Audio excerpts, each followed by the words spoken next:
अंतरिक्ष से हमारी पृथ्वी कुछ इस तरह की दिखाई देती है, जिस पर चारों ओर अथाह समुद्र फैले हुए हैं और समुद्रों के बीच मौजूद हैं 7 महाद्वीप, जिनकी अपनी अपनी अलग अलग विशेषताएं हैं। और ये है हमारा भारत, जो कि एशिया महाद्वीप का एक छोटा सा टुकड़ा है। भारत की जियोग्राफी इतनी विशेष है कि ये हमारे लिए किसी वरदान से कम नहीं, क्योंकि भारत के उत्तर में हिमालय की ऊंची ऊंची पर्वतमालाएं खड़ी हैं। हिमालय की ऊंची ऊंची पहाड़ियां नॉर्थ पोल से आ रही ठंडी साइबेरियन हवाओं से हमारी रक्षा करती हैं। हिमालय की वजह से भारत में मानसून में हैवी बारिश होती हैं और हिमालय से निकलने वाली नदियां भारत की सूखी पड़ी भूमि की प्यास बुझाती हैं। लेकिन अतीत में भारत की जियोग्राफी ऐसी बिल्कुल भी नहीं थी जैसी कि आज है। अतीत में भारत एशिया महाद्वीप का हिस्सा कभी था ही नहीं। आज पृथ्वी पर जिस जगह पर भारत है, वहां पर अतीत में कभी गहरा और विशाल समुद्र हुआ करता था, जिसका नाम था टेथिस ओशियन। करोड़ों साल पहले भारत समुद्र में तैरता हुआ एक आइलैंड था, जो कि चारों ओर से पानी से घिरा हुआ था, जो कि तेजी से एशिया महाद्वीप की ओर बढ़ता ही जा रहा था और भारत का लैंडमास टेथिस सी को खत्म करता जा रहा था। भारत के निर्माण की कहानी सच में अद्भुत है कि कैसे करोड़ों सालों में भारत के लैंडमास ने हजारों किलोमीटर का सफर तय किया। पृथ्वी की वो कौन सी शक्तियां हैं जिन्होंने भारत का निर्माण किया। नमस्कार दोस्तों, मैं हूं श्याम तोमर, स्वागत करता हूं आपका इस वीडियो में। भारत के बनने की कहानी आज से 20 करोड़ साल पहले शुरू होती है।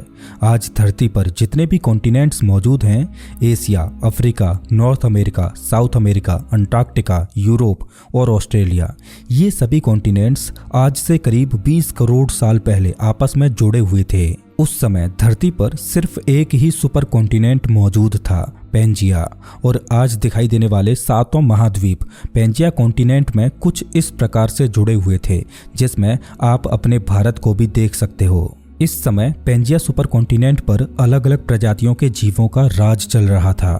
ये वो दौर था जब डायनासोर धरती पर इवॉल्व होने लगे थे और पेंजिया सुपर कॉन्टिनेंट पर इधर उधर फैले हुए थे। पेंजिया सुपर कॉन्टिनेंट इतना बड़ा था कि इस पर दूर दूर तक फैली जमीन इस कॉन्टिनेंट के क्लाइमेट पर बहुत ज्यादा असर डालती थी। पेंजिया सुपर कॉन्टिनेंट की दुनिया आज से बिल्कुल अलग थी। पेंजिया कॉन्टिनेंट के जो हिस्से समुद्र से सटे हुए थे, उन पर कुछ किलोमीटर अंदर तक हरियाली छाई हुई थी और बड़े बड़े जंगल मौजूद थे, क्योंकि पेंजिया कॉन्टिनेंट के किनारों वाली जगहों पर अधिक बारिश होती थी। लेकिन पेंजिया कॉन्टिनेंट इतना बड़ा था कि इसके मध्य में हमेशा सूखा बना रहता, जहां कभी भी बारिश नहीं होती, जिस वजह से पेंजिया कॉन्टिनेंट की मध्य वाली जमीन एकदम बंजर और वीरान थी, जहां धूल के तूफान उठते।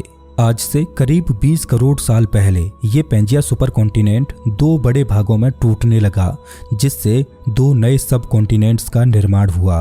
पहला सब कॉन्टिनेंट बना लॉरेशिया, जिसमें से आगे चलकर एशिया, यूरोप और नॉर्थ अमेरिका बनने वाले थे, और दूसरा सब कॉन्टिनेंट बना गोंडवाना, जिससे आगे चलकर south America, Africa, India, Australia और अंटार्कटिका बनने वाले थे। जब पेंजिया सुपर कॉन्टिनेंट लॉरेशिया और गोंडवाना में टूट रहा था, तो दोनों कॉन्टिनेंट्स के मध्य में एक समुद्र का निर्माण होने लगा था, जिसे वैज्ञानिकों ने टेथिस ओशियन का नाम दिया। अब आपके मन में एक सवाल आ सकता है कि आखिर वैज्ञानिकों को पता कैसे चला कि अतीत में पृथ्वी के सभी महाद्वीप आपस में जुड़े हुए थे।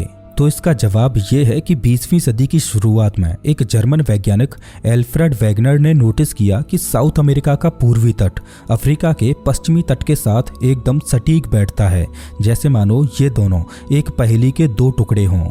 अफ्रीका के साइड में मेडागास्कर इस पजल में हिस्सा लेता है, फिर इंडिया इस पजल को पूरा करता है।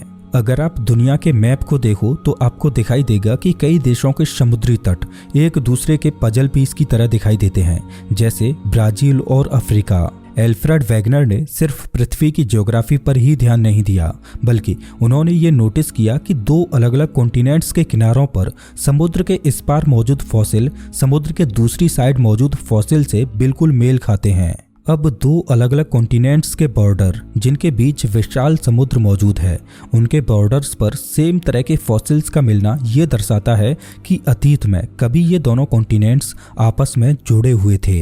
बाद में वैज्ञानिकों ने अलग अलग कॉन्टिनेंट्स पर फॉसिल्स को खोजा, फिर उनका मैच किया कि कौन सा फॉसिल किस कॉन्टिनेंट के साथ समानता दिखाता है। उसके आधार पर वैज्ञानिक अतीत की कड़ियों को जोड़ते गए और एक मैप बनाते गए, जिसमें वो उन कॉन्टिनेंट्स को आपस में जोड़ते गए जिनके फॉसिल्स आपस में समान थे।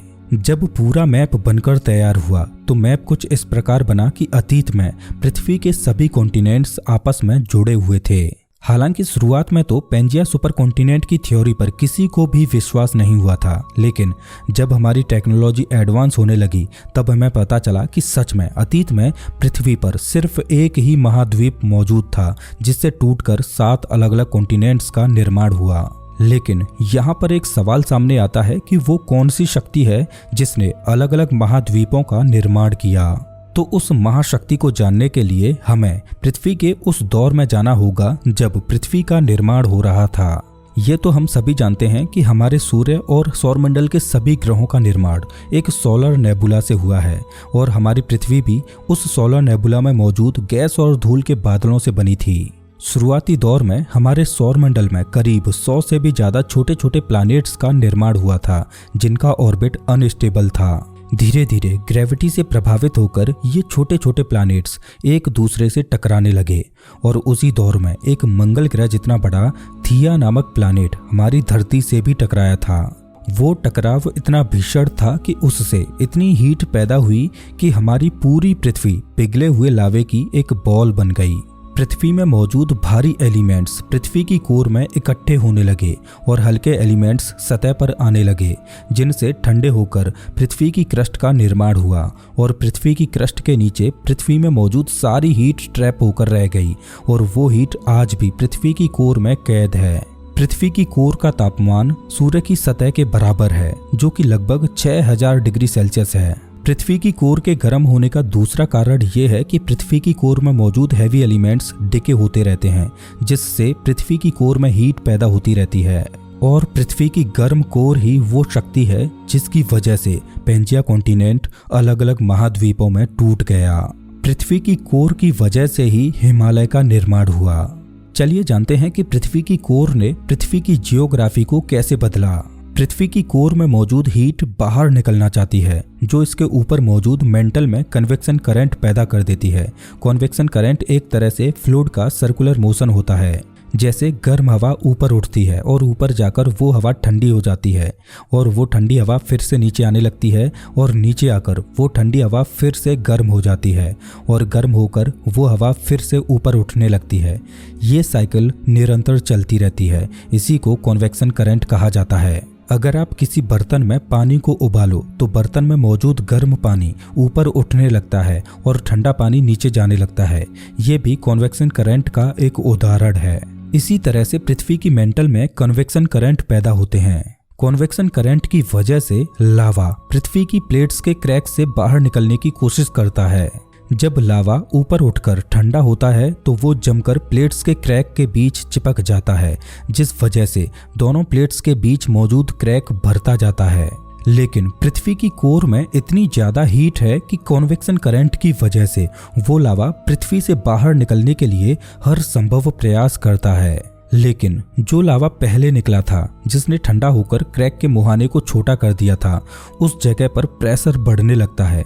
तो वो प्रेशर इतना ज्यादा होता है कि दोनों प्लेट्स को एक दूसरे से दूर धकेल देता है। पृथ्वी के अंदर ये प्रक्रिया लगातार चलती रहती है, जिस वजह से दो प्लेट्स टूटकर एक दूसरे से दूर जाती रहती हैं। पृथ्वी के अंदर हो रही इस गतिविधि की वजह से आज अलग अलग महाद्वीपों का निर्माण हो पाया। पृथ्वी के अंदर ये प्रक्रिया आज भी जारी है और इस प्रक्रिया की वजह से समुद्र की गहराई में नए रॉक्स का बनना आज भी जारी है। पृथ्वी पर दो प्लेट्स के मध्य मौजूद इस क्रैक को कई जगहों पर देखा भी जा सकता है।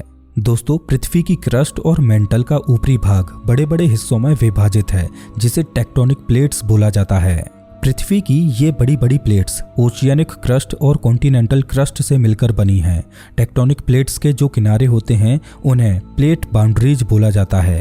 टेक्टोनिक प्लेट्स के किनारों पर ही सबसे ज़्यादा जियोलॉजिकल घटनाएं घटती हैं, जैसे कि प्लेट बाउंड्रीज के पास ही सबसे ज़्यादा भूकंप आते हैं। प्लेट की बाउंड्रीज के पास ही ऊंची ऊंची पर्वतमालाएं बनती हैं, ज्वालामुखी फटते हैं और ओशियनिक ट्रेंचेज बनते हैं।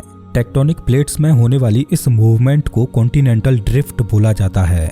पृथ्वी पर दर्जनों प्लेट्स मौजूद हैं, जिनमें कुछ एक दूसरे से दूर जा रही हैं तो कुछ एक दूसरे की ओर बढ़ते हुए आपस में टकरा रही हैं।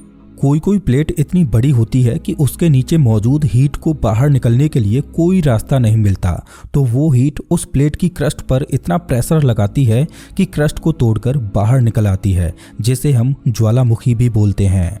अब कॉन्टिनेंटल ड्रिफ्ट की इस प्रक्रिया में कुछ प्लेट्स एक दूसरे से दूर जाती हैं तो कुछ एक दूसरे में मर्ज होती हैं। जब दो प्लेट्स आपस में मर्ज होती हैं तो एक प्लेट नीचे खिसकती है और दूसरी प्लेट उसके ऊपर की ओर। जो प्लेट नीचे जाती है उसके रॉक्स पिघलकर लावा में बदल जाते हैं और पृथ्वी के अंदर ये प्रक्रिया लगातार चलती रहती है, जिससे उन दोनों प्लेट्स के ऊपर मौजूद कॉन्टिनेंट्स एक दूसरे के पास आते जाते हैं और उन दोनों कॉन्टिनेंट्स के बीच मौजूद समुद्र की दूरियां कम होती जाती हैं। और एक समय ऐसा आता है कि दोनों कॉन्टिनेंट्स आपस में टकरा जाते हैं और एक सुपर कॉन्टिनेंट बना देते हैं। पेंजिया सुपर कॉन्टिनेंट पहले दो हिस्सों में टूटा, लॉरेशिया और गोंडवाना। कुछ करोड़ सालों के बाद ये दोनों सुपर कॉन्टिनेंट्स, लॉरेशिया और गोंडवाना, भी अलग अलग कॉन्टिनेंट्स में विभाजित होने लगे। साउथ अमेरिका अफ्रीका से दूर चला गया, नॉर्थ अमेरिका यूरोप से दूर चला गया, ऑस्ट्रेलिया अंटार्कटिका से अलग हो गया और आज से करीब 14 करोड़ साल पहले भारत अफ्रीका के साउथ ईस्ट से अलग हो गया। इस घटना से कहीं पर बड़ी बड़ी वैली बनने वाली थी तो कहीं पर बड़ी बड़ी पर्वतमालाएं। जिस जगह से प्लेट्स एक दूसरे से दूर जा रही थीं वहां पर बड़ी बड़ी घाटियां बनी और जिस जगह पर दो प्लेट्स आकर मर्ज हो रही थीं वहां पर पर्वतमालाएं बनी। ऐसा इसलिए हुआ कि जब दो प्लेट्स एक दूसरे से मर्ज हुई तो एक प्लेट दूसरी के ऊपर चढ़ने लगी और ऊपर उठने लगी, जिससे बड़ी बड़ी पर्वत श्रृंखलाएं खड़ी हो गईं। जिस तरह पृथ्वी पर पर्वतमालाएं बन रही थीं, उसी तरह जिस जगह से दो प्लेट्स टूटकर अलग हुई थीं वहां पर बड़ी बड़ी घाटियां बन गईं, जैसे कि एरिजोना में ग्रांड कैनियन। ग्रांड कैनियन करीब 450 किलोमीटर तक फैली हुई है, जिसकी चौड़ाई 20 किलोमीटर है और इसकी गहराई लगभग 2 किलोमीटर है। आज से करीब 14 करोड़ साल पहले भारत गोंडवाना लैंड का हिस्सा था, जिससे अलग होकर भारत धीरे धीरे एशिया की ओर बढ़ने लगा। करोड़ों सालों तक भारत की भूमि ने एशिया की ओर अपना सफर जारी रखा। आमतौर पर टेक्टोनिक प्लेट्स एक साल में 5 सेंटीमीटर तक खिसकती हैं, लेकिन भारत की एशिया की ओर बढ़ने की गति नॉर्मल से 4 गुना ज़्यादा थी। भारत करीब 20 सेंटीमीटर प्रति साल की दर से एशिया की ओर बढ़ रहा था। दरअसल भारत इतनी तेजी से इसलिए लॉरेशिया के एशिया की ओर बढ़ रहा था क्योंकि गोंडवाना लैंड के नीचे बहुत बड़े बड़े प्लूम्स थे।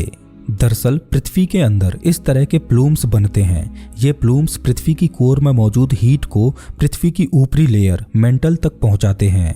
जब ये प्लूम पृथ्वी की क्रस्ट के पास पहुंचते हैं तो क्रस्ट के ठोस होने की वजह से ये वहां पर फैलने लगते हैं, जिसकी वजह से टेक्टोनिक प्लेट्स में क्रैक आने लगते हैं। और गोंडवाना लैंड की इंडियन प्लेट के नीचे भी इसी तरह का एक प्लूम था, जिसकी हीट की वजह से इंडियन प्लेट की मोटाई कम रह गई, जिस वजह से इंडियन प्लेट हल्की हो गई। यही कारण था कि इंडियन प्लेट दूसरी प्लेट्स के मुकाबले 4 गुना तेजी से तैरने लगी। और आज से करीब 5 करोड़ साल पहले भारत एशिया से टकरा जाता है। इस टकराव की वजह से हिमालय का निर्माण होने लगता है। इंडियन प्लेट लगातार एशियन प्लेट के नीचे धंसती जा रही है, जिस वजह से हर साल हिमालय की कुछ सेंटीमीटर से ऊंचाई बढ़ जाती है। इंडियन प्लेट की इसी मूवमेंट की वजह से नेपाल और उसके आसपास के एरिया में जोरदार भूकंप आते हैं। दोस्तों, पृथ्वी के अंदर टेक्टोनिक प्लेट्स की मूवमेंट अभी भी जारी है। अभी भी पृथ्वी के सभी महाद्वीप लगातार मूव कर रहे हैं। वैज्ञानिक ऐसा अनुमान लगाते हैं कि अभी से करोड़ों साल बाद पृथ्वी के सभी महाद्वीप एक बार फिर से मर्ज हो जाएंगे और एक बार फिर से पृथ्वी पर एक ही सुपर कॉन्टिनेंट बन जाएगा। वैज्ञानिकों ने भविष्य में बनने वाले उस सुपर कॉन्टिनेंट का नाम पेंजिया प्रॉक्सिमा रखा है। सच में प्रकृति बहुत ही शक्तिशाली है। एक बार कल्पना कीजिए कि इतनी विशाल प्लेट्स को एक जगह से दूसरी जगह तक धकेलने में और पर्वतों का निर्माण करने में पृथ्वी की क्रस्ट के नीचे किस हद तक मेंटल में कॉन्वेक्शन करंट के बवंडर बन रहे होंगे। और कभी कभी पृथ्वी की मेंटल में हुई हलचल को पृथ्वी की क्रस्ट के ऊपर हम इंसानों को भी सहन करना पड़ता है। जब दो प्लेट्स के जंक्शन एक दूसरे से टूटते हैं तो पृथ्वी की सतह इतनी जोर से डोलती है कि इसकी सतह पर विनाशकारी भूकंप आने लगते हैं। समुद्रों में बहुत बड़ी बड़ी सुनामी आने लगती हैं जो भयंकर त्रासदी मचाती हैं। और ऐसी ही एक भयानक घटना साल 2004 में घटी थी, जब 26 दिसंबर साल 2004 को इंडियन ओशियन में मानव इतिहास की सबसे भयानक सुनामी उठी। समुद्र के अंदर 9.3 रिक्टर स्केल का भूकंप आया, जिससे इंडियन ओशियन में 100 फीट ऊंची लहरों का निर्माण हुआ, जिन्होंने आसपास के 14 देशों में कोहराम मचा दिया। वो भूकंप इतिहास का सबसे ज्यादा देर तक रिकॉर्ड किया जाने वाला भूकंप था, जो कि 10 मिनट तक चलता रहा। वो इतनी भयानक त्रासदी थी कि उसमें 2,30,000 लोगों ने अपनी जान गंवाई, लाखों लोग घायल हुए और बेघर हुए। दोस्तों, सच में पृथ्वी के अंदर घट रही घटनाएं बहुत ही शक्तिशाली हैं, लेकिन अगर हम पृथ्वी के निर्माण के शुरुआत से लेकर अभी तक के सफर को देखें तो वास्तव में पृथ्वी पर ऐसी ऐसी चमत्कारी और विनाशकारी घटनाएं घटी थीं, जिनकी बदौलत आज पृथ्वी पर जीवन फल फूल रहा है। दोस्तों, पृथ्वी का जन्म कैसे हुआ और वो कौन सी चमत्कारी घटनाएं थीं जिन्होंने हमारे ग्रह को आज का रूप दिया, जानने के लिए आप स्क्रीन पर दिखाई दे रही इस वीडियो पर क्लिक करके देख सकते हो। मैं आपको वहीं मिलता हूँ।